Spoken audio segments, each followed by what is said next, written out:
Se o cientista político Thomas Hobbes estivesse vivo hoje, talvez precisasse revisar um pouquinho o Leviatã. No século XVII, o Estado nasceu para acabar com a guerra de todos contra todos, e seu símbolo era aquele monstro colossal, bíblico, aquático, temido, indomável. Mas de lá para cá, o Leviatã parece ter passado por algumas mutações evolutivas. Agora ele se parece mais com um ornitorrinco. Sim, ainda é uma criatura um tanto improvável, mas é diferente. Bem-vindos ao Ornitorrinco Podcast, o podcast com um bico afiado e vocação para mergulhar onde a superfície engana. Saudações aos ouvintes do Ornitorrinco Podcast. Neste agosto lilás, o Ornitorrinco se junta à campanha nacional de combate à violência contra a mulher, com um episódio especial sobre feminicídio, direitos humanos e liderança feminina. Em tempos de discursos cada vez mais polarizados e de ataques à dignidade feminina, ataques físicos, simbólicos, institucionais, é urgente dar voz àquelas que constroem pontes, enfrentam o silêncio e desafiam a indiferença. Hoje recebemos duas convidadas que transformam realidades com coragem, diplomacia e ação concreta. Mulheres que falam e fazem o mundo ouvir. O episódio de hoje, unindo vozes contra a violência de gênero, o corpo como campo de batalha, diplomacia e violência sexual em zonas de guerra no Brasil e no Oriente Médio. Temos como convidadas Miriam Wasserman, líder reconhecida da comunidade judaica brasileira e internacional. Miriam é uma voz ativa pela equidade, pelo diálogo e pelo empoderamento feminino. Vice-presidente da Federação Israelita do Estado de São Paulo, onde fundou e coordena o programa de empoderamento e liderança feminina ELF-FISESP. Miriam constrói redes de apoio e formação que têm inspirado mulheres dentro e fora da comunidade judaica. Fundadora da União do Judaísmo Reformista na América Latina, com atuação em São Paulo e Nova York, ela traz ao episódio a experiência de quem conecta mundos e fortalece gerações com base em valores éticos, democráticos e comunitários. Temos também como convidada Vivian Eisen, diplomata de carreira do Estado de Israel há mais de 30 anos, atualmente embaixadora de Israel na Macedônia do Norte. Ao longo de sua trajetória, Vivian atuou em missões estratégicas em Bruxelas, Londres, Santiago, Astana e Jerusalém, sempre com um olhar atento às transformações geopolíticas e aos desafios da diplomacia contemporânea. Recentemente, participou de esforços diplomáticos internacionais voltados à denúncia e ao reconhecimento da violência sexual cometida nos ataques do dia 7 de outubro de 2023 em Israel pelo Hamas, como crime de guerra e crime contra a humanidade. Com sua experiência em segurança nacional e estratégica, a embaixadora nos ajuda a compreender como a violência de gênero tem sido instrumentalizada em conflitos armados e por que, em muitas ocasiões, o mundo hesita em nomear o óbvio, porque quando as mulheres falam, o mundo precisa responder. Bem-vindas, Miriam e Vivian, ao Ornitorrinco Podcast. É um prazer estar aqui. Muito obrigada por ter nos convidado. É um prazer enorme estar aqui com vocês, com essa audiência maravilhosa que a Clarita Maia tem conquistado ao longo do tempo, né, Clarita? Muito obrigada, Clarita. Obrigada pelo convite. É muito bom estar aqui hoje com vocês.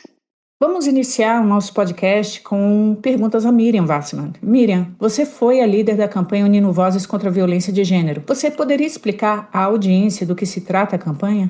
Sim, com um imenso prazer. Essa campanha, Unindo Vozes contra a Violência de Gênero, nasceu da urgência de não silenciar diante de crimes hediondos contra mulheres no Oriente Médio e também aqui no Brasil. E a nossa maior vitrine dessa mensagem é a exposição que leva o mesmo nome. Ela veio de Israel através da Vivian Eisen, minha amiga que está aqui conosco, junto com o Fórum de Mulheres Diplomatas de Israel, como parte de uma exposição denominada Speak Out. Essa mostra, ela denuncia com 14 obras de artistas israelenses a violência de gênero usada como arma de guerra no ataque do Hamas de 7 de outubro de 2023. Nós replicamos a exposição no Brasil, começando em um lugar muito simbólico aqui no Conjunto Nacional na Avenida Paulista, em São Paulo, e a exposição teve assim uma grande repercussão. Não digo que foi fácil de colocá-la, por causa dos tempos, mas tivemos muita generosidade de várias pessoas, corações abertos em um momento tão difícil. Depois essa exposição também percorreu outros locais em São Paulo, dentro e fora da comunidade judaica, e foi para Brasília. E a própria Clarita pode contar um pouquinho, né, Clarita? Você hoje é a entrevistadora, mas você também pode contar um pouquinho como foi aí em Brasília. Na OAB, você quer colocar, dar um adendo como você levou para Brasília essa exposição?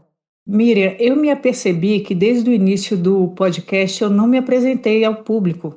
Eu simplesmente comecei a fazer as entrevistas e, enfim, talvez de fato haverá um momento em que eu vou me apresentar. Mas em Brasília, eu sou conselheira da OABDF e em Brasília, no ano passado, nós conseguimos fazer a exposição em paralelo com a Semana da Mulher, em março, no hall de entrada da OABDF. Teve uma audiência fantástica. Acho que nós conseguimos passar a mensagem da necessária visibilidade das mulheres reféns e vítimas da violência de gênero pelo Hamas e que não foram adequadamente reconhecidas, adequadamente homenageadas pelo mundo. Em seguida, nós fizemos essa exposição no hall do Conselho Federal da Ordem dos Advogados do Brasil. A Ordem dos Advogados do Brasil tem como missão estatutária a promoção dos direitos humanos e é disso que se trata essa exposição e essas obras. Para além de partidarismos e para além de posições políticas em contendas internacionais, o importante, o que está sob o poder da OAB é realmente promover proteção aos seus jurisdicionados, ou seja, a população brasileira aqui presente. A missão da OAB nesse tocante, portanto, é promover o diálogo entre as comunidades e promover o entendimento de que nenhuma violação a direitos humanos é suportável e é admissível. Então, nesse tocante, nós tivemos um êxito muito grande, as pessoas realmente incorporaram a mensagem. Eu acho que, estamos juntas nisso, são as forças coletivas que você colocou, mulheres juntas que transformam e fazem as diferenças. Agora, uma colocação também que essa exposição, ela é muito dura de se ver, mas ela é linda no aspecto de arte mesmo. Uma exposição muito forte, a temática muito forte, mas muito bonita. Tem obras assim, além daquela obra que a gente coloca sempre na frente, na capa, inclusive, do nosso catálogo, da mulher sendo violada e o sangue, a imagem do sangue. Tem também obras que chamaram muito a atenção, por exemplo, a mãe que está protegendo o filho, segurando o mundo nas costas para que o filho não veja aquela cena toda. É de uma beleza incrível. Nós acabamos fazendo um catálogo e fizemos em inglês e português e mandamos, Vivian, mandamos para todos os artistas em Israel e eles ficaram assim muito felizes. Eles não imaginavam que ia ter tal impacto no mundo a exposição que a Vivian realizou em Israel. Só tenho a agradecer a Vivian essa generosidade, essa beleza de tudo que você construiu. Obrigada, Miriam. Eu queria aqui abrir aspas e contar para vocês que a gente realmente começou com essa exposição através do nosso grupo de diplomatas aqui em Israel. Juntamos essas obras que realmente, como você disse, são muito estéticas, muito duras, mas muito estéticas. E comentar que nesses últimos 2 anos, a quantidade de obras de arte, a quantidade de filmes, de livros que foram escritos, ou seja, expressões artísticas de todo tipo que foram produzidas durante esses 2 anos de sofrimento, desde o dia 7 de outubro, ainda com a guerra que ainda estamos enfrentando, é uma quantidade enorme de expressões artísticas dessa crise que ainda estamos vivendo. É muito interessante como os artistas realmente se inspiraram nessa tragédia para se expressar artisticamente. O interessante das ilustrações sobre a violência de gênero, a vida, ilustrações essas que são expostas na exposição Unindo Vozes contra a Violência de Gênero, é que muitas são inspiradas em pinturas marcantes da história da arte, pinturas já existentes. Então nós temos inspiração em Portinari, inspiração em Magritte, inspiração em vários outros quadros icônicos da história da arte, mas com uma pegada de gênero. E eu acho que essa metalinguagem é ainda mais útil para que as pessoas entendam que existe por trás de toda e qualquer realidade, uma realidade também de gênero, uma realidade silenciada, e que essas mulheres que foram vítimas das atrocidades genocidas do 7 de outubro de 2023, elas merecem ser reconhecidas como tal, como Elie Wiesel falava, esquecer as vítimas é matá-las uma vez mais. Vivian, de que forma o Unindo Vozes, então, ele se comunica com um projeto recente, o projeto de Iná Speak Out, você já falou, mas com o projeto de Iná e outros que visam a dar visibilidade às vítimas femininas do genocídio do Hamas do dia 7 de outubro.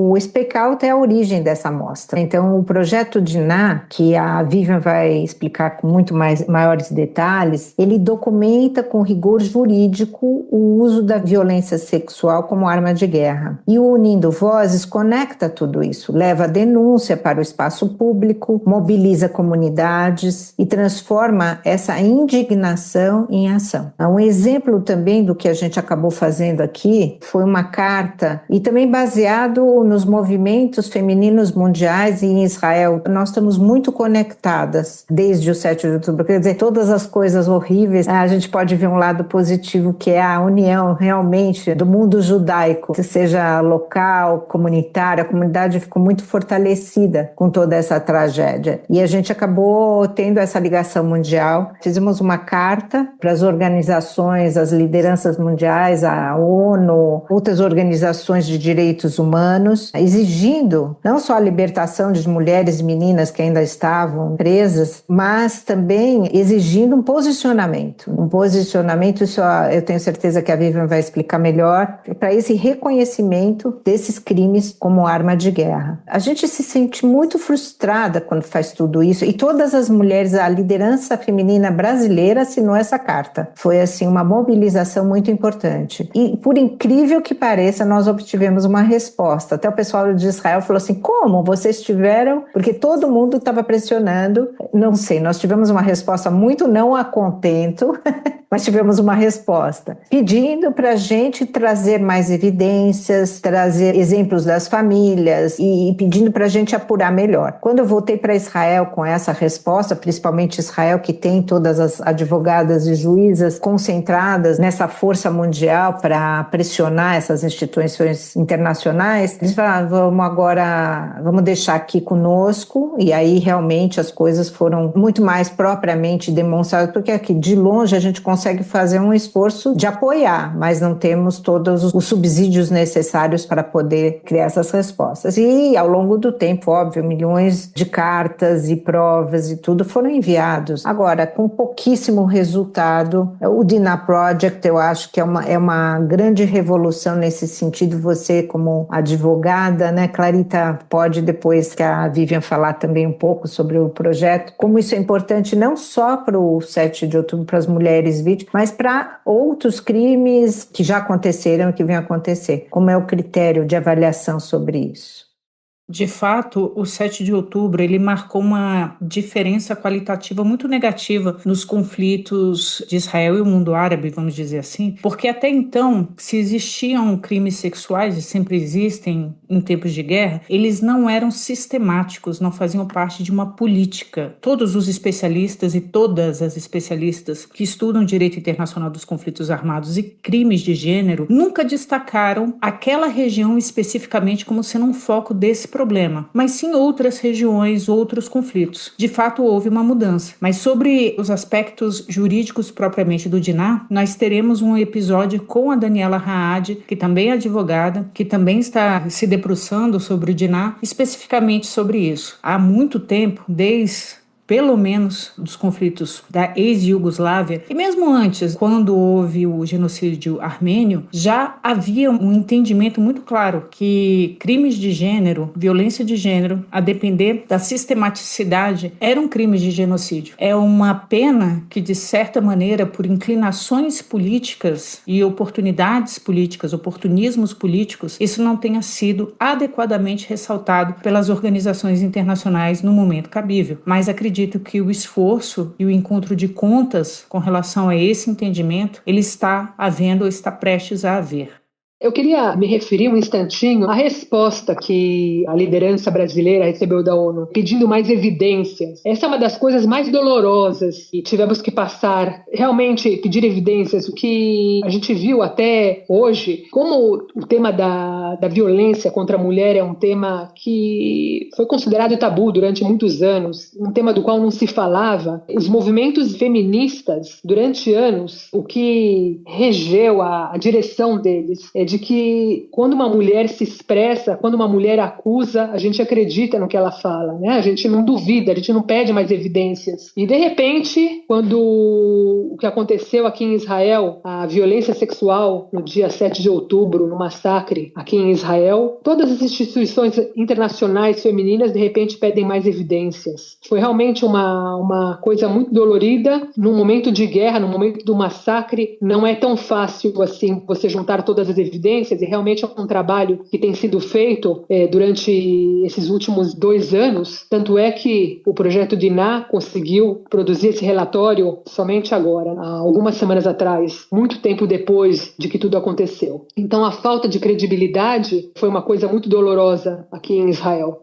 E uma falta de credibilidade, digamos, um tanto cínica, porque muitos dos crimes sexuais foram filmados pelos membros do Hamas, algumas confissões foram feitas por mensagens de WhatsApp encaminhadas a parentes daqueles ativistas que estavam... Ativistas não, vamos falar terroristas. Estou querendo aqui ser diplomática, mas juridicamente imprecisa. Dos terroristas que entraram nos kibbutzim em Israel em 7 de outubro, muitos deles mandaram para os seus parentes, para os seus apaniguados, mensagens de texto falando: tô pegando aqui uma mulher assim, assim, assado para você, peguei, matei, fiz e aconteci. Então, de fato, é algo absolutamente surpreendente. Mais surpreendente ainda, Miriam e Vivian, alguns pretensos, né, arremedos de Instagram, arremedos de influenciadores, querendo passar o pano para crimes sexuais, justificando aquele vídeo em que terroristas do Hamas pegam 5 meninas, 7 meninas e falam que essas podem engravidar, essas serão sabaias, para falar: não, sabaia é um instituto do direito islâmico muito lindo, é uma mulher que é muito protegida,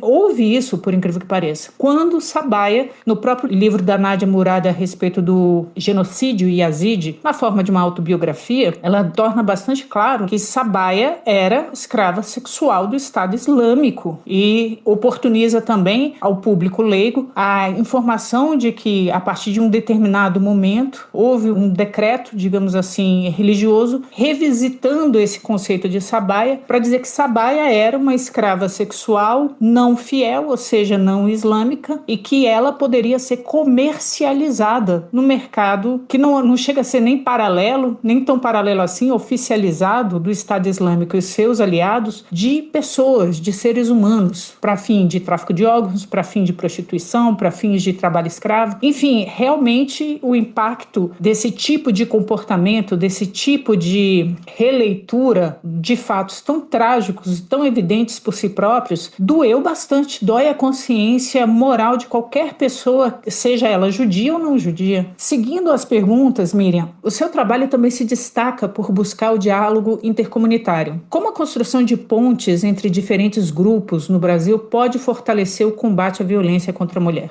Olha, isso envolve também um pouco da minha personalidade, inquietude de ficar parada e fazendo a coisa num lugar só. Tem um pouco da minha pessoa, do que eu desenvolvi, da experiência de vida que eu tive de morar em 2 lugares, São Paulo e Nova York, e essas condições de ter acesso ao mundo judaico em Israel também. Essa tragédia abriu muitas portas também, aquilo que eu já comentei aqui. E essa facilidade da gente estar ligando as comunidades, seja judaicas, também não judaicas, no sentido em áreas religiosas, étnicas, políticas, a gente amplia o alcance dessa mensagem e a gente consegue mostrar que a violência de gênero é um problema de todos. Aquilo que você já falou aqui, Clarita, não é algo, né, só nosso, fechado. Essa exposição é um exemplo disso. A gente até mudou o nome dessa exposição para ampliar um pouco mais, para essa mensagem realmente ela alcançar mais gente e mostrar que é um problema de todos. A questão dos homens também, de trazer os homens mais próximos, eles fazerem parte realmente desse processo. Em tudo que a gente trabalha, a gente tem que trabalhar também os homens, trazendo eles perto, não só para assistirem, mas também para eles vivenciarem e sentirem,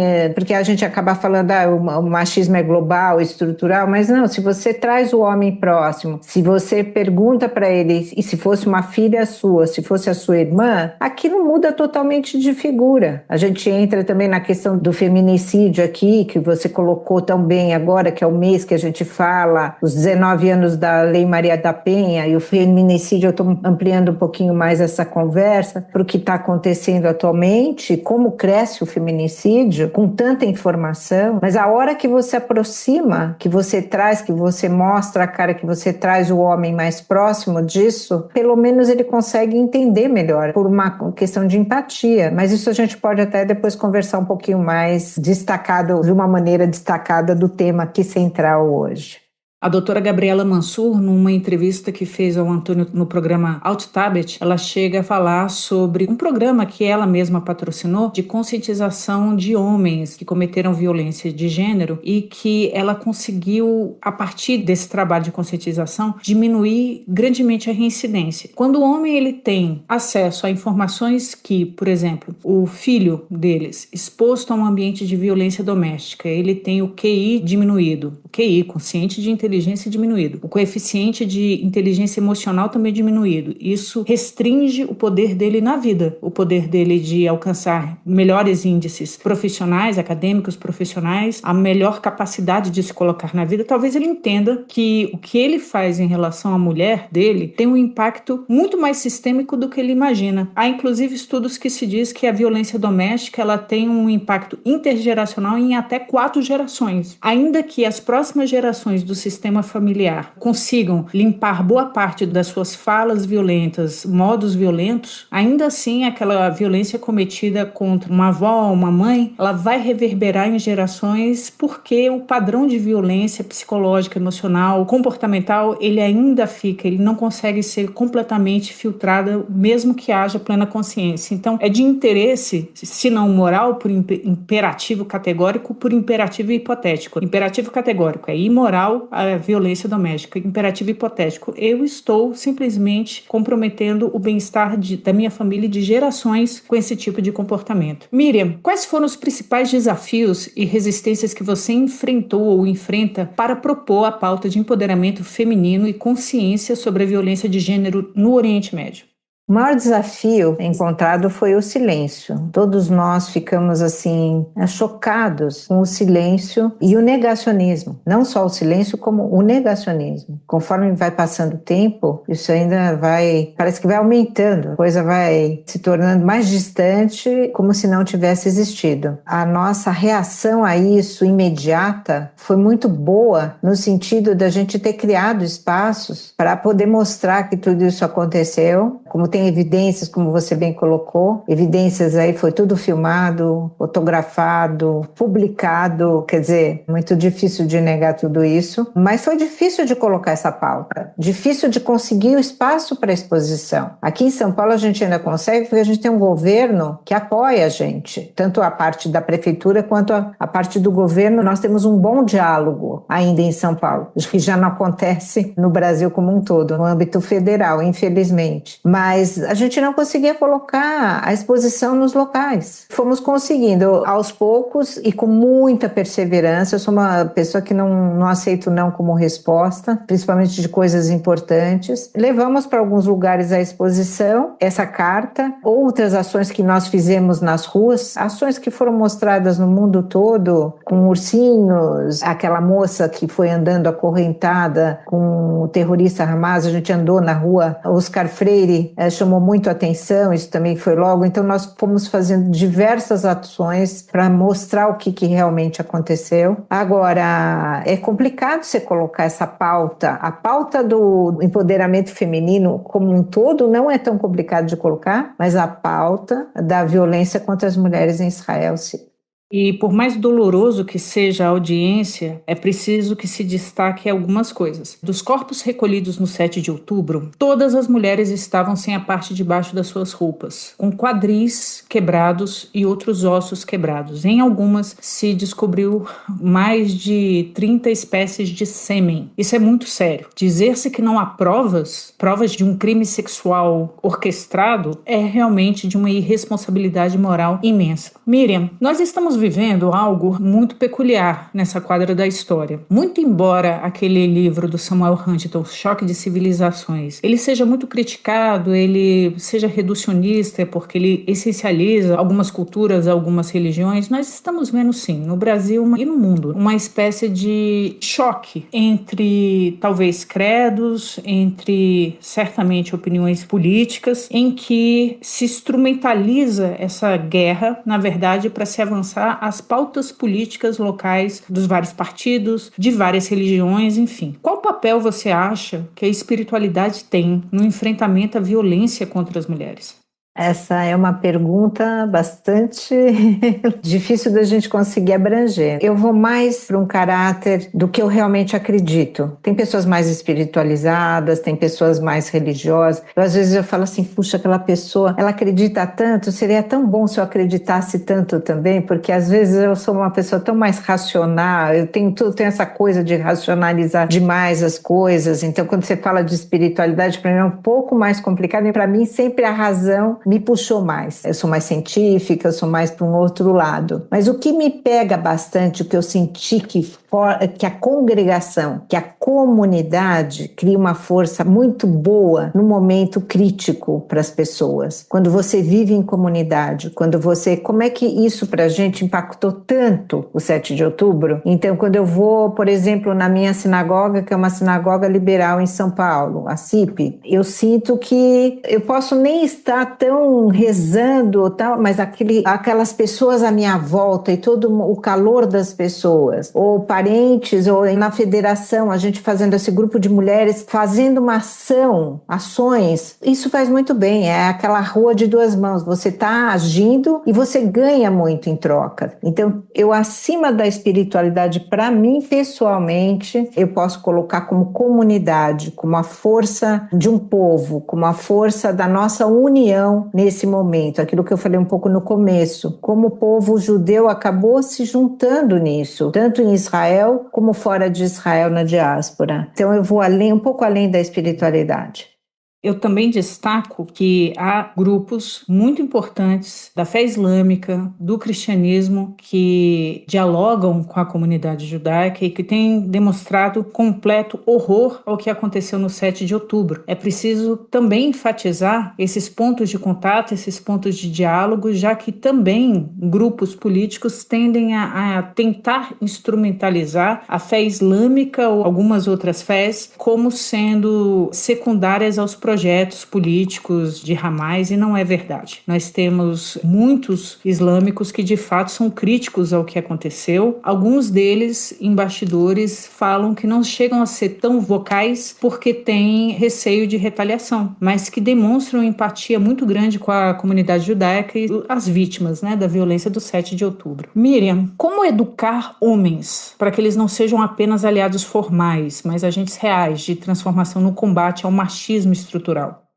Trazendo os próximos, fazendo eles entenderem, aquilo eu repito a frase que eu falei antes, se fosse com a sua filha, com a sua esposa, trazer empatia para um melhor entendimento do que é o problema. Porque se você deixar e ficar só num grupo de mulheres e não trazer os homens próximos, você não resolve essa questão. Eu fiz uma visita a Israel e fiz uma pesquisa em Israel com organizações que trabalham a questão da violência doméstica. Tem uma intensidade grande de violência doméstica em Israel e feminicídio também, por incrível que pareça. É uma sociedade como todas as outras. Muitas organizações, elas são meia financiadas pelo governo, meia por beneméritos e da parte privada, mas o que elas me mostraram é assim, que elas têm um trabalho com as mulheres, com as crianças, elas afastam o homem do problema, quando o homem realmente é uma ameaça, mas do outro lado, elas trabalham o homem também. O homem, ele não fica desamparado, ele vai para terapias, aqui também já temos isso, mas não de uma maneira tão bem estruturada assim como eu vi lá. Quando eles sentem que o homem já consegue ter uma proximidade da família, dos filhos, eles vão gradualmente levando esse homem a ver os filhos, quando existe essa possibilidade. Então eu sinto que tem essa necessidade de trabalhar a cabeça do homem, não dá para separar, só deixar fazer todo um trabalho com as as mulheres e deixar a figura masculina separada. Tem que ser trabalhado igualmente, senão você não consegue resolver o problema.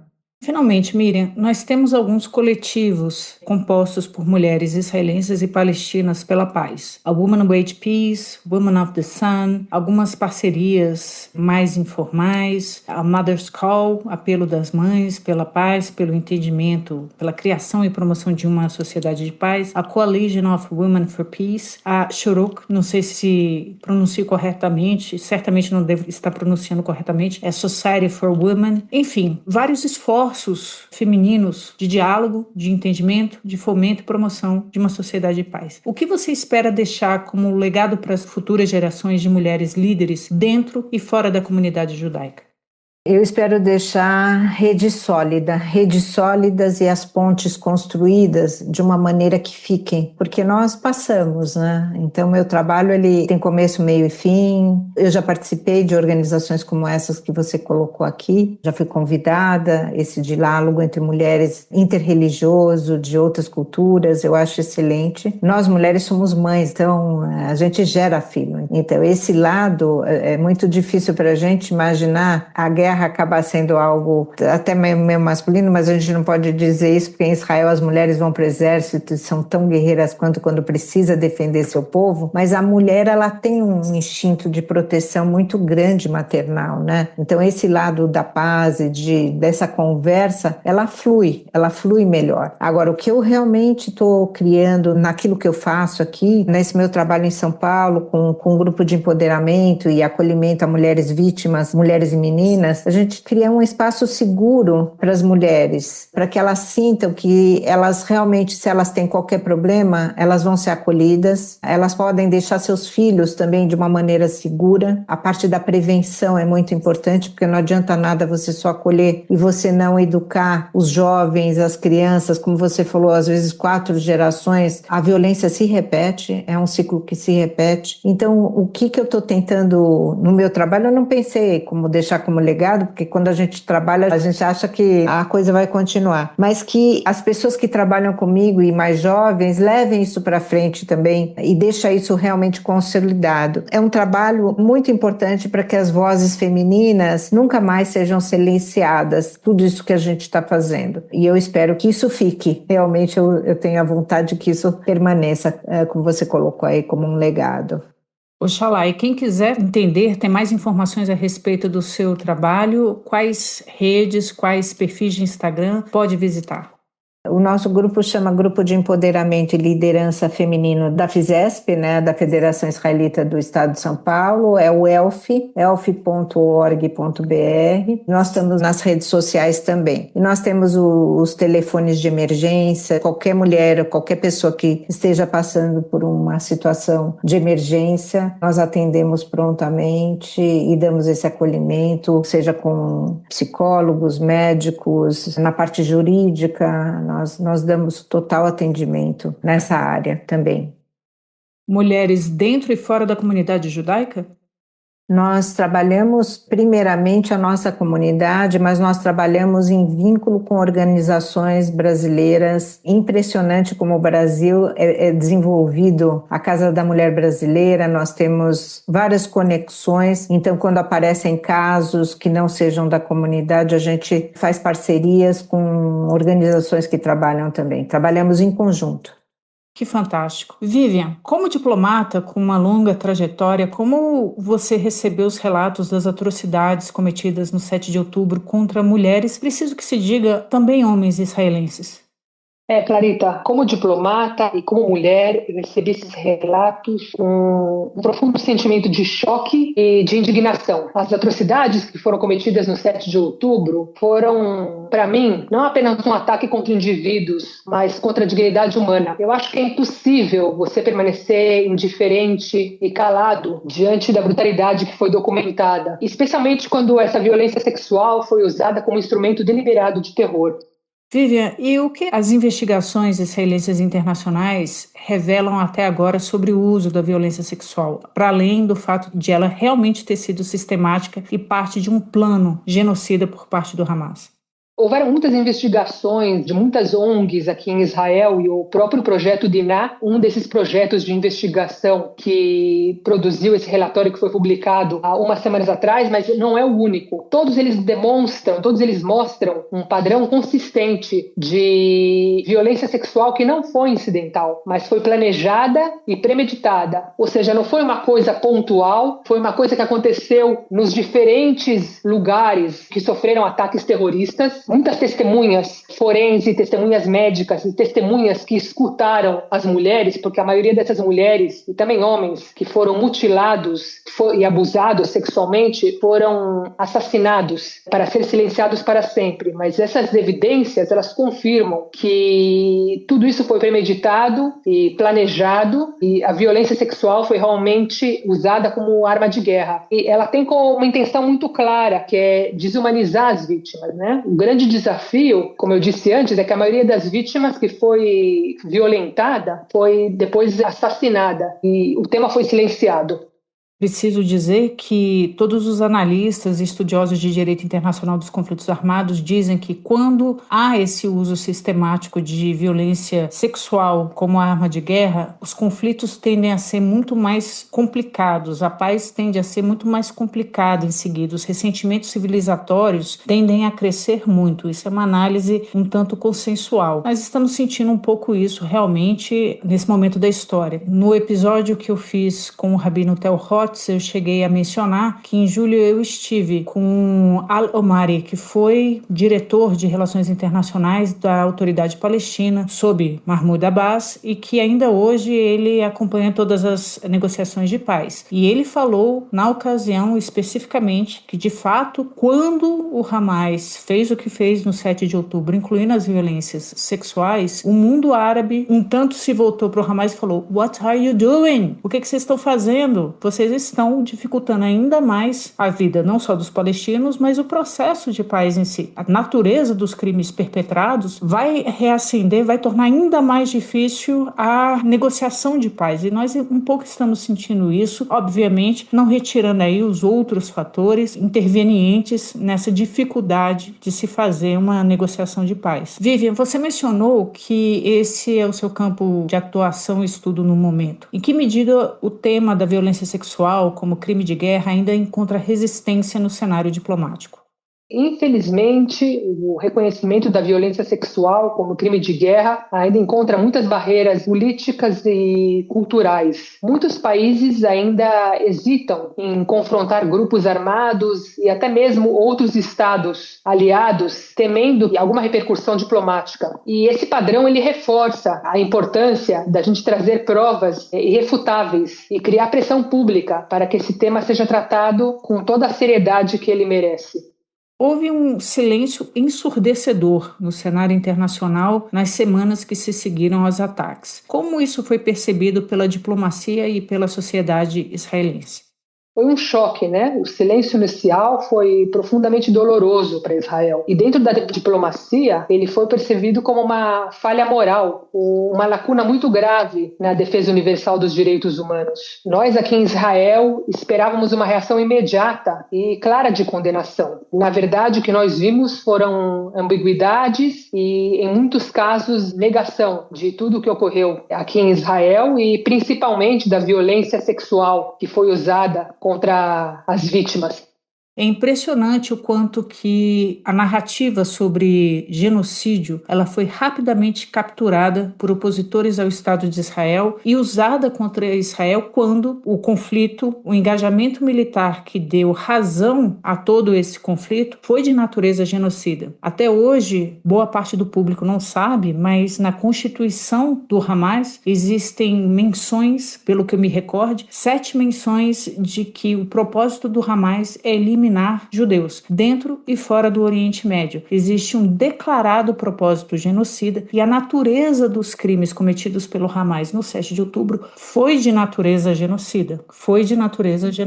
É curioso o quanto que, para forçar a jurisdição da Corte Internacional de Justiça, a África do Sul utilizou uma convenção, a Convenção de Genocídio, da qual Israel é signatário, possibilitando, portanto, a apresentação de uma queixa junto à Corte Internacional de Justiça. Por óbvio, essa é uma alegação sob investigação. É muito difícil fazer qualquer tipo de assertiva no calor do momento, é preciso haver elementos robustos de prova, por óbvio, mas o que salta aos olhos realmente foi esse sequestro da narrativa e a politização de um crime, de um tipo penal, que é o genocídio. Ao passo que o silenciamento da natureza genocida dos atos do Hamas. Se a África do Sul fosse intelectualmente honesta, a África do Sul e aliados nessa petição teriam consignado a investigação da natureza genocida dos atos do Hamas também no 7 de outubro, o que não fizeram.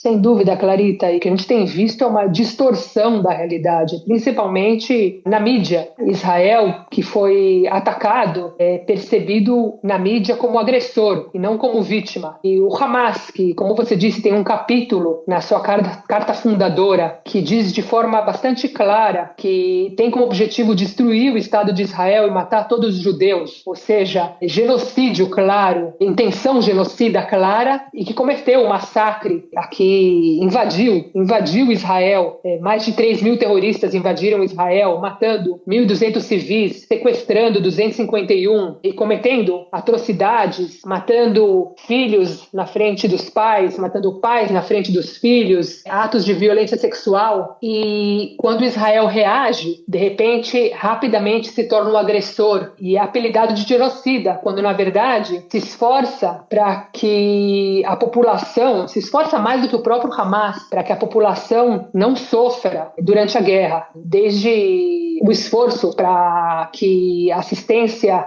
humanitária entre em Gaza e para que alimentos entrem em Gaza constantemente, de maneira fluida, e até avisos à população civil para que se retirem de determinadas áreas, para que evacuem determinadas áreas que serão atacadas. Isso demonstra que Israel não tem nenhuma intenção genocida, muito pelo contrário. E ainda assim, a distorção que a gente viu da realidade é uma coisa que incomoda bastante e segue incomodando, porque toda essa campanha, a gente está fugindo um pouco do tema, mas toda essa campanha da fome do Hamas é uma campanha para que o Hamas continue engajado na distribuição de alimentos e da assistência humanitária em Gaza, porque ele usa essa assistência humanitária para se rearmar e para se manter no poder. Então, existe uma campanha mediática inteira ao redor disso. E as intenções genocidas, o Hamas ainda não esconde. Eles, líderes do Hamas, voltam a dizer, para quem quiser ouvir em diferentes entrevistas na mídia internacional, de que eles fariam e farão o 7 de outubro novamente, se tiverem oportunidade.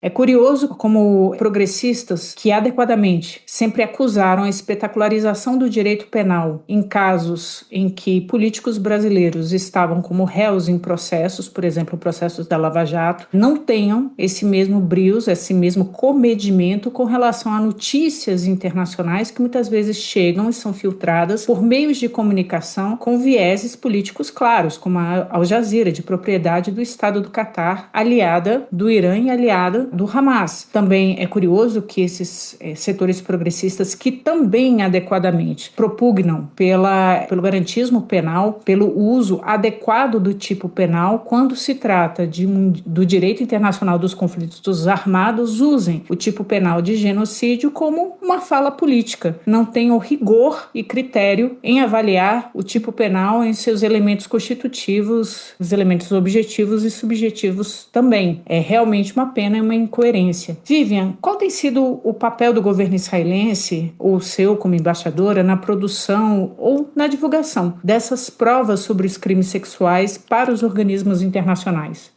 O governo israelense e muitas ONGs locais, elas têm se empenhado muito em coletar, em preservar, em compartilhar provas com organismos multilaterais. E é algo que eu também, como embaixadora, faço ativamente. O nosso objetivo é garantir que esse material seja robusto e suficiente para poder sustentar, talvez, um futuro processo em cortes internacionais. Eu acho também que, não menos importante, é dar voz àqueles e aquelas que foram para sempre silenciados. Vivian, como a diplomacia israelense está articulando o reconhecimento internacional desses crimes como crimes contra a humanidade e crimes de guerra? Nós estamos engajados em conversas com os nossos aliados e com parceiros estratégicos para garantir que esses crimes sejam classificados como crimes contra a humanidade e como crimes de guerra. As duas coisas. Esse enquadramento jurídico ele é fundamental para que a gente possa refletir a gravidade do que aconteceu e a natureza sistemática dos abusos e a intenção, a premediação e o planejamento do que aconteceu aqui durante o massacre do 7 de outubro. Vivian, explica um pouquinho mais a respeito do projeto de resolução de Israel na ONU para o tratamento desses crimes de violência de gênero em conflitos armados. Então, o projeto de resolução que Israel apresentou na ONU, ele busca corrigir uma lacuna histórica, na verdade. Essa lacuna da subnotificação e da subvalorização da violência sexual em conflitos armados. O que a gente quer é estabelecer parâmetros bem claros para a investigação, para a responsabilização e para a prevenção. E tudo isso é extremamente importante na batalha contra a violência sexual em conflitos armados. Como você avalia o papel de organizações de direitos humanos nesse processo? Eles corresponderam ou reconheceram a gravidade dos fatos? Todos eles ou alguns têm reconhecido? A grande parte deles permaneceram em silêncio ou minimizaram os fatos. E essa disparidade, na verdade, ela prejudica muito a credibilidade do sistema internacional e também causa uma dor muito grande às vítimas do abuso sexual, da violência sexual no dia 7 de outubro. Que tipo de resposta você espera do Conselho de Segurança e do sistema das Nações Unidas como um todo diante dessas denúncias?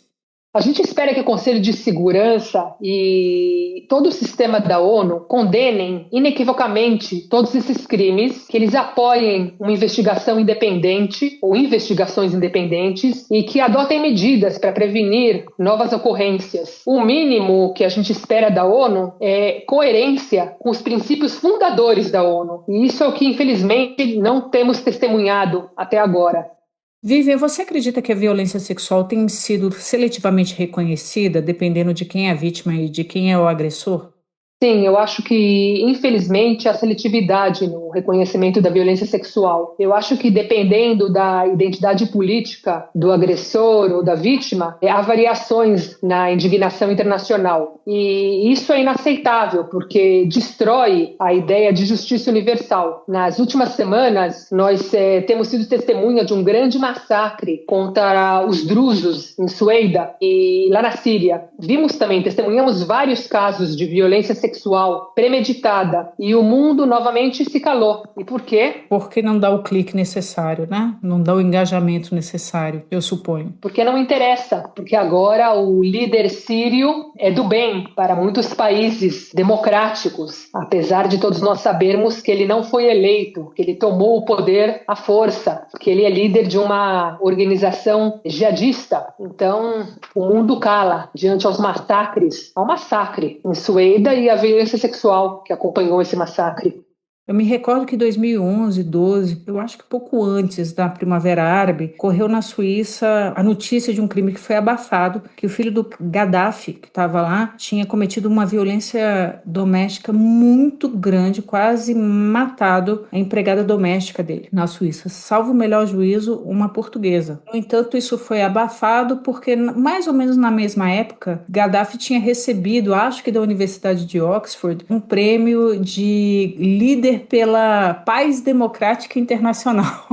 Não estou de brincadeira, para pouco depois ele ser deposto, seus crimes, inclusive sexuais, ser denunciado. Então, existe de fato uma acomodação conveniente, uma acomodação cínica mesmo, né, entre aliados, sejam eles ditadores, sejam eles comissores, eles próprios de crimes contra os direitos humanos. Eu faço observar que toda essa movimentação, por exemplo, de suspensão de relações entre Brasil e Israel, se se justificando na necessidade de paz da região deveria ser seguida de moções para suspensão das relações com o Irã, das relações com a Turquia, talvez de relações com a China, porque todos esses países têm influenciado no tabuleiro do Oriente Médio, não? Então, se for realmente para fazer algum tipo de movimentação, de suspensão de relações envolvendo todos os responsáveis pela instabilidade do Oriente Médio, então realmente tem que cortar relações com boa parte dos BRICS. Há também, como Europa tinha com o regime Gaddafi, uma espécie de aliança conveniente e silêncio conveniente com relação às suas iniquidades, né? Iniquidades desses parceiros. Como a diplomacia ela pode contribuir para romper o duplo padrão no tratamento de vítimas de guerra em conflitos? A diplomacia ela pode contribuir de 3 maneiras: através da promoção da transparência, da exposição dos fatos e na construção de alianças com países democráticos e liberais que valorizam a proteção das vítimas. Valorizam a proteção das vítimas independentemente do contexto político, exatamente o que você estava mencionando antes, Clarita. Não deixar interesses políticos influenciarem em decisões que têm relação a direitos humanos.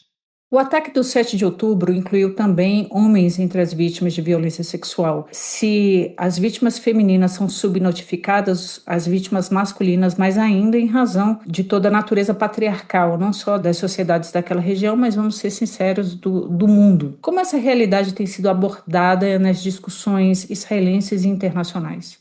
Existe um tabu muito grande em relação a tudo que tem a ver a violência sexual contra homens. Nós precisamos falar sobre isso também, né? Não devemos calar com respeito à violência sexual contra homens, porque calar seria estar de acordo com a impunidade. E nós temos que lutar contra essa impunidade. Temos que falar sobre violência sexual contra homens também, apesar de ser um tabu muito grande. De que maneira a experiência israelense pode contribuir para o fortalecimento do arcabouço internacional de responsabilização por crimes sexuais em conflitos? A experiência israelense, apesar de ser muito dolorosa, ela foi documentada com muito rigor e isso pode contribuir para fortalecer protocolos internacionais de coleta de provas, de tratamento e de assistência a sobreviventes e também em treinamento de força de paz. E é isso que nós temos feito aqui em Israel, através de instituições governamentais e através de ONGs locais. Qual é a importância simbólica e estratégica de documentar esses crimes com esse rigor jurídico e rigor técnico, como você tem salientado que as autoridades israelenses têm documentado?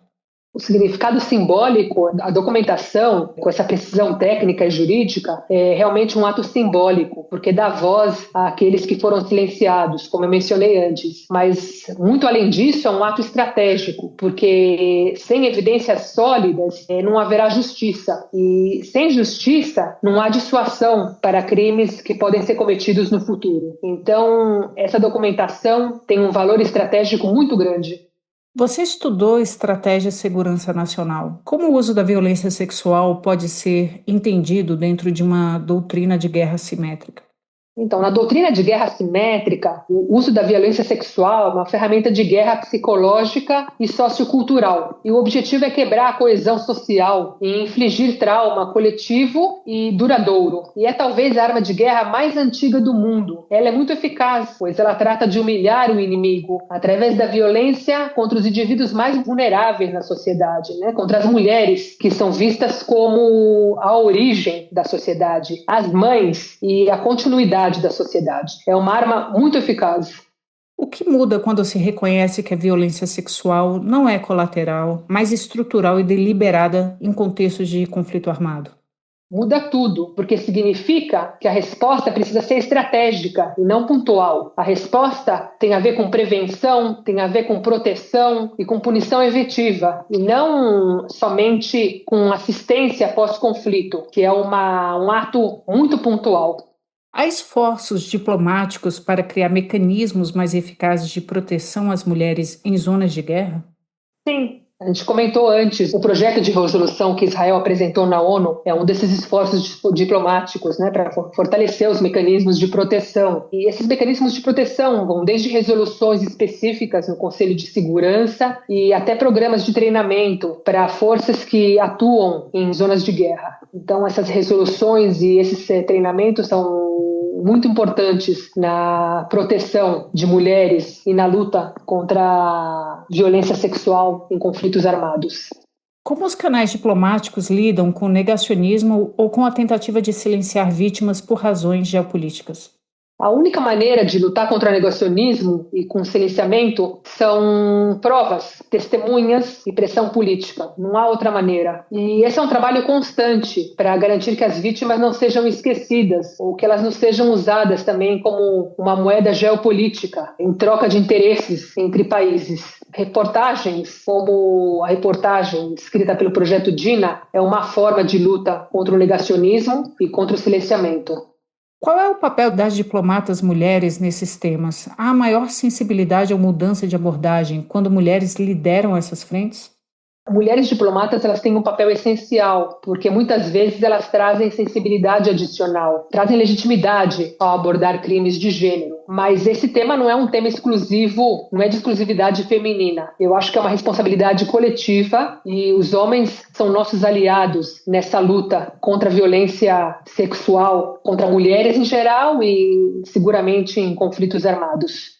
E qual mensagem você deixaria às sobreviventes, brasileiras, israelenses e em qualquer lugar do mundo que sofreram violência e que esperam justiça?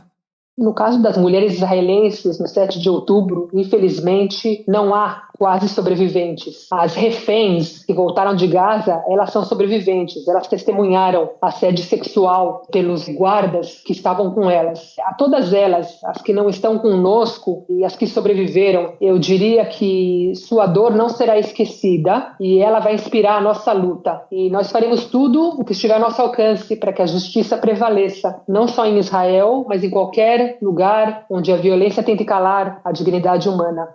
Chegamos ao fim de mais um episódio do Ornitorrinco Podcast, um episódio difícil, necessário e profundamente humano. Hoje escutamos duas mulheres que carregam em suas vozes o peso da dor, mas também a força da reconstrução, a coragem de nomear o indizível e de romper o silêncio onde muitos se acomodam. Se o corpo é transformado em campo de batalha, em campo diplomático, também pode ser instrumento de memória, de justiça e de paz. O Ornitorrinco saúda este agosto lilás com chamada escutativa, a empatia concreta e a responsabilidade coletiva. A violência de gênero não é um problema das mulheres, é um desafio civilizacional e toda civilização que se cala consente. Que a diplomacia, o direito e a ação política saibam responder à altura das vítimas, que o mundo ouça e que nunca mais se cale. Até o próximo episódio e obrigada pela escuta com o coração.